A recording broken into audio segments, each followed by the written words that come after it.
Salut, moi c'est Loïc et je suis fou de cuisine.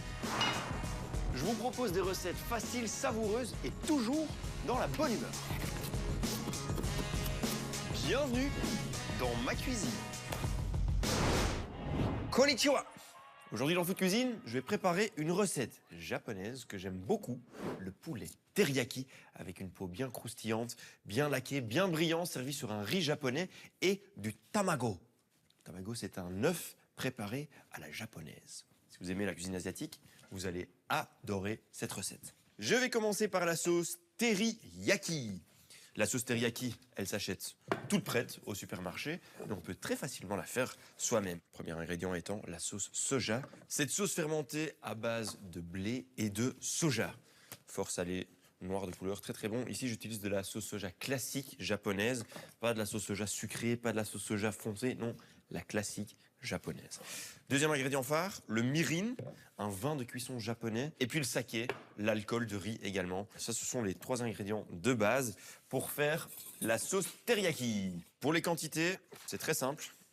Il faut 3 parts égales de sauce soja, de saké et de mirin. 100 g de chaque. 100 g de sauce soja, 100 g de mirin et 100 g de saké. Ici, c'est du saké vraiment spécifique pour la cuisine. N'utilisez pas votre meilleur saké pour cuisiner, hein, ce serait un petit peu dommage. Après cela, la particularité de la sauce teriyaki, c'est que c'est une sauce légèrement sucrée. Donc il faut rajouter du sucre et pour cette recette, je vais avoir besoin de 50 g de sucre. Oh, ça fait du bien d'avoir un petit rayon de soleil, tiens. Ah. On est en manque de vitamine D en Belgique, hein, donc autant en profiter. Le Japon, c'est le pays du soleil levant. Oui, j'avais commandé le soleil pour cette recette. J'ai besoin d'un petit peu de gingembre et de 2 gousses d'ail. Ça, c'est une sauce teriyaki de base, mais je vais la parfumer avec 2 gousses d'ail râpées et un pouce de gingembre râpé également. La peau est totalement comestible, hein, donc même s'il en reste un petit peu, c'est pas un drame. Je râpe le gingembre. Voilà, et maintenant, l'ail. Vous savez comment on dit une gousse d'ail en japonais? Ben moi non plus. Aucune idée. Aidez-moi, faites une petite recherche Google et envoyez-moi la réponse via les réseaux sociaux, Instagram ou Facebook, @loicfood. Comment dit-on une gousse d'ail en japonais? Le gingembre et l'ail vont dans la sauce teriyaki. Et puis simplement mélanger pour incorporer le gingembre et l'ail. Voilà. Étape suivante, c'est la préparation du riz rond. La particularité du riz japonais, c'est que c'est un riz à grains très court et rond, qui est très très bon en goût, mais qui est pas facile à préparer. J'en ai déjà préparé pas mal du riz japonais dans Food Cuisine, mais je vais vous remontrer la manière authentique de le faire. Pour cette recette, je vais avoir besoin de 400 g de riz rond. Ce qui est important ici, c'est de bien rincer le riz à l'eau froide. Là, l'eau, elle est trouble et il faut le faire jusqu'à ce que l'eau devienne plus ou moins transparente. C'est pour enlever les impuretés et le trop d'amidon qui se trouve autour de chaque grain de riz. Quand le riz est bien rincé, je vais repeser le riz. Quoi ça sert ça, repeser le riz? Je l'ai rincé à l'eau. Il reste encore un petit peu d'eau autour de chaque grain de riz, donc il faut savoir combien d'eau. Bah oui, évidemment. Donc, j'avais 400 g de riz.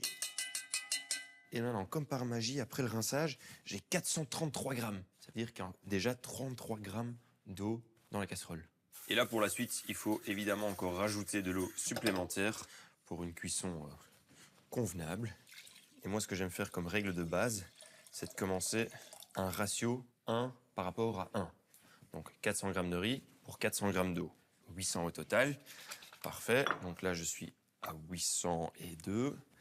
Et puis, il y a de l'évaporation. Quand on va cuire du riz, il y a l'eau qui va s'évaporer, qui va pas être absorbée par le riz. Donc, il faut toujours ajouter un petit peu d'eau en plus pour justement rivaliser avec cette condensation. Et moi, j'aime bien rajouter genre 20% d'eau de la masse de riz. Donc, ça fait plus ou moins 50-80 g. Donc, au total, 400 g de riz plus 450 g d'eau. La bonne quantité d'eau. Et puis, il faut mettre ça à fond. Et encore une petite astuce, c'est de mettre un torchon de cuisine propre sur la casserole, fermer la casserole, et comme ça, le torchon va encore absorber la condensation éventuelle. J'ai mis à feu vif, et dès que ça bout, donc il faut bien écouter, je vais baisser le feu et laisser cuire 10 minutes. Étape suivante, le tori. Tori, ça veut dire poulet en japonais. J'ai ici 2 jolis poulets entiers. Pour cette recette, je vais avoir besoin que des filets avec la peau. Je fais une incision au long des filets.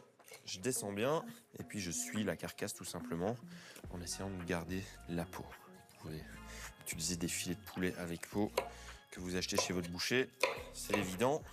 Et si vous voulez le faire vous-même, il faut vraiment utiliser une planche séparée pour tout ce qui est viande crue. Voilà, un joli filet. C'est un filet par personne, hein. Je cuisine pour 4, donc 4 filets avec peau au total. Le plus difficile, c'est de séparer l'aile du filet, mais si on suit bien les lignes naturelles de la carcasse, c'est assez simple. Et voici un joli filet de poulet. Ah, le riz est en train de bouillir. Ça, c'est mon signe, hein. Baissez le feu et dès que ça bout, je vais cuire le riz 10 minutes à feu tout doux, sans ouvrir le couvercle. Ne jamais, jamais, jamais, jamais ouvrir le couvercle. Les filets de poulet, je les mets de côté. Et là, super important de bien se laver les mains. Je prends une grande poêle anti-adhésive que je lubrifie légèrement avec un tout petit filet d'huile neutre. Ici, c'est de l'huile de tournesol. Et pendant que ça chauffe, je vais préparer une arme secrète. Du papier cuisson. Et puis, il faut aussi trouver un objet lourd de la même taille que la poêle. Je commence donc par déposer le poulet côté peau dans la poêle. Comme ceci. Pas de sel, pas de poivre, rien du tout. Puis je dépose la feuille par-dessus et je mets un poids comme ceci par-dessus. La peau, elle va être toute plate, elle va être en contact avec la surface totale de la poêle, ce qui va donner une belle peau bien croustillante. Ça va accélérer aussi un petit peu la cuisson. Donc là, feu moyennement haut, je suis à 6,5 sur 10. Il y a encore une petite préparation à faire à base d'œufs, mais aussi de jeunes oignons. Les jeunes oignons, ça s'appelle des negi en japonais. J'ai besoin de 4 jeunes oignons, mais j'en ai 5. Ça fonctionne aussi, hein. J'ai besoin d'un petit bol pour les œufs. J'ai besoin d'un bon couteau pour couper les negi. J'enlève les extrémités, comme ceci. Les parties vertes, ça c'est pour la décoration. Et ici, les parties blanches, je les coupe très finement. Les negi vont dans le ramequin. 4 œufs. Et pour leur donner un petit peu de goût, je vais rajouter 2 cuillères à soupe de sauce teriyaki maison. 2. Et encore un petit extra, une pincée de sésame blanc. Petit check du poulet. C'est encore un peu léger, mais vous voyez que la peau a une cuisson bien uniforme. Je veux plus que ça aille direction cette couleur-là. Ici, c'est encore un peu trop pâle. Entre-temps, le riz, il a cuit pendant 10 minutes. Donc là, c'est très important d'éteindre le feu du riz. Je vais même le bouger, comme ça je suis sûr qu'il n'est plus sur le feu. Et je vais jeter un petit coup d'œil. Alerte rouge, ne regardez pas. Laissez le couvercle fermé et laissez reposer le riz hors du feu pendant encore 10 minutes supplémentaires. Et la dernière chose à faire, c'est une découpe décorative. Vous pouvez faire de fines rondelles comme ceci, ou sinon, même de fines lamelles en longueur. Ça, c'est votre choix. Et j'entends que le poulet a envie d'être retourné. Donc, je me grouille. Oh. Et là, le poulet, il est cuit vraiment à perfection. Super bien coloré, doré, croustillant. Il y a juste encore le côté chair qui doit cuire évidemment. Et là, on va passer au stade le plus important de la recette, c'est le laquage. Alors le laquage avec la sauce teriyaki. Yaki, ça veut dire cuire sur une plancha ou griller. Donc yaki, cuire. Et teri, c'est brillant. Donc cuire jusqu'à ce que ça devienne brillant. Et la brillance, elle va venir de la sauce teriyaki maison qui va commencer à caraméliser, le sucre va fondre et va envelopper les morceaux de volaille. Et en plus de faire briller tout ça, ça va donner un goût super bon. Et là, je baisse un petit peu le feu. Hop. Par contre, il faut rester dans les parages, hein. Vu qu'il y a du sucre dans cette sauce, bien rester dans les parages de la poêle.